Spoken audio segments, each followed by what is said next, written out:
Selon de plus en plus de gens, les hommes seraient présentement en pleine crise existentielle. On dit même des hommes qu'ils seraient féminisés, castrés, victimes ou encore forcés à rester muets. Alors, c'est au nom de tous les hommes qui ne peuvent plus parler que je vais prendre la parole. La crise de la masculinité, c'est l'idée que les hommes d'aujourd'hui ont des problèmes et que leur souffrance serait la faute des femmes. Pause!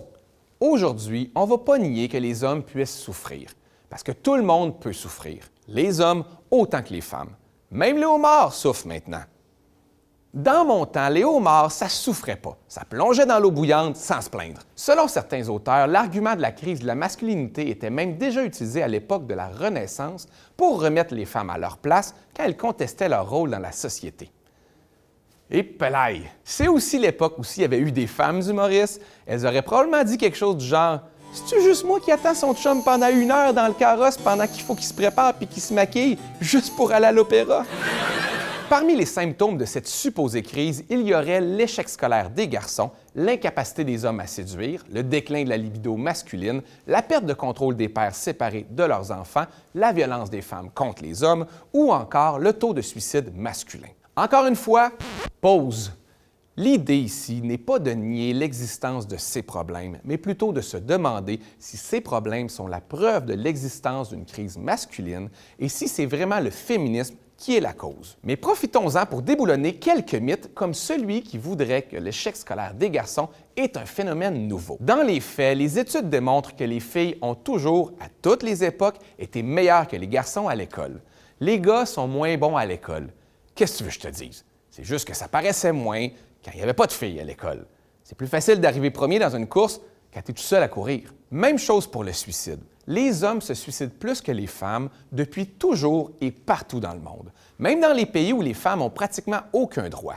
Si un homme au Pakistan écrit dans sa lettre de suicide qu'il est passé à l'acte à cause de la montée du féminisme au Pakistan, j'ai des doutes. En réalité, ce qui rendrait les hommes plus vulnérables et parfois suicidaires, ce serait plutôt des facteurs comme l'association entre la virilité et les armes à feu ou encore la confusion entre l'identité masculine et l'identité professionnelle. C'est-à-dire que les hommes se définissent tellement par leur statut social et leur emploi que s'ils perdent un des deux, ils se suicident. Ce qu'il faut dire aux hommes, c'est que perdre sa job, c'est pas la fin du monde. Tu restes un homme à part entière, même si tu passes l'avant-midi en jogging à écouter la télé. Check tout ce que tu peux apprendre grâce à Marina. Des trucs pour contrôler les jappements des petits chiens et la liste de vins préférés de Marc Dupré. Ça peut servir dans la vie. Quand on regarde ça de près, les gens qui défendent l'idée d'une récente crise de la masculinité tiennent pas nécessairement à aider les hommes en difficulté, mais plutôt à défendre le statut des hommes, l'ordre social établi et le patriarcat. Le problème avec la notion de crise de la masculinité, c'est qu'elle appelle à l'urgence. C'est comme si c'était unique à notre époque, car dans les faits, les hommes semblent être en crise depuis toujours. Pour être honnête, je pense que ça a commencé quand Ève a croqué la pomme. Ça a l'air que dès le lendemain, Adam a commencé à se plaindre qu'il ne comprenait plus son rôle dans le couple. Il existe même un indice, l'indice de stress lié à la masculinité, qui mesure l'ampleur avec laquelle la culture dominante impose aux hommes d'adhérer à des comportements susceptibles de générer du stress.